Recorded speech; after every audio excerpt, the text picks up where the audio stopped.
Shaheen, you are recognized. Thank you, Madam Chair, and congratulations to each of our nominees and your families. Welcome this morning. Thank you for your willingness to continue to serve the country. Mr. Bass, I want to follow up on a concern that I have based on your record at the CIA. I've been very concerned about directed energy attacks on our service members, our diplomats, and our intelligence community abroad. I have personally interviewed and worked with a number of those victims over the years from the time of the first attacks in China and Cuba. The Department of Defense has been offering critical care at Walter Reed for the victims across the interagency. However, many in the intelligence community, I think, are doing a disservice to these victims by continuing to deny that this is a real issue and to fail to look for attribution for who's responsible. Now, I understand that there are reports from your time at the CIA that suggest you didn't take seriously the reports of those anomalous health incidents. Can you speak to why you were skeptical and what your position would be if you were confirmed for this new role? Thank you, Senator, and thank you for your commitment to this effort.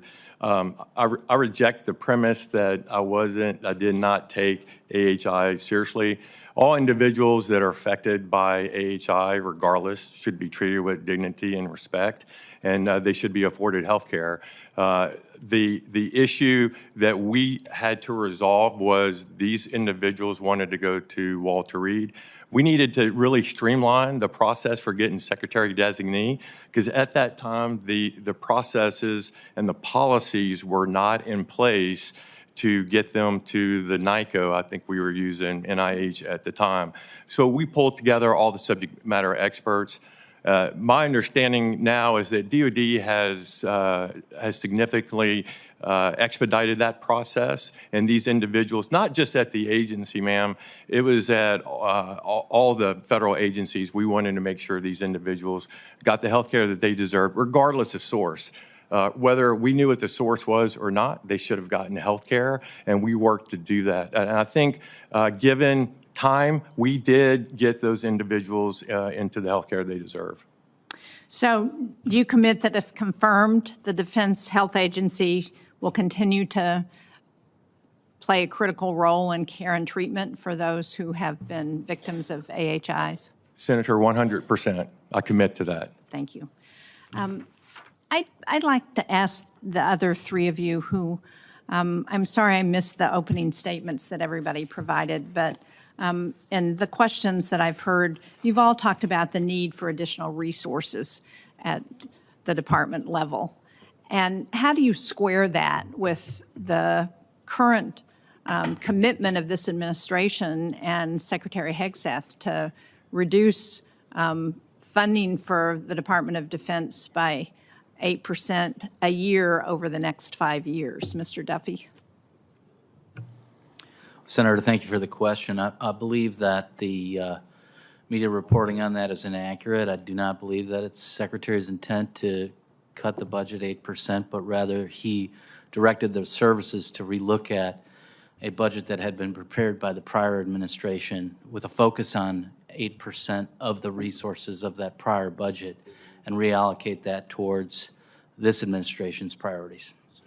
So would you agree that if you, or can you tell this committee that if you disagree with the directive for the Secretary of Defense or the administration about what they tell you you should do with our nuclear program, that if you think it's incorrect and that it will affect the ability of that program to operate successfully in the future, that you would say that to them and share that, stand up to those people directing you to do something that you think you should not be doing?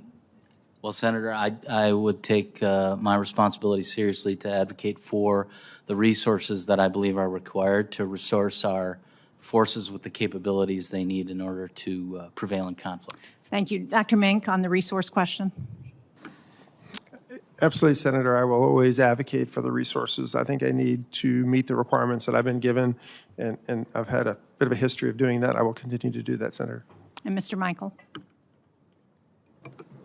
Senator Shaheen, of course, I think the first thing a new leader does when they come into an organization is look at what their mission is and what do they have the resources to accomplish it or not.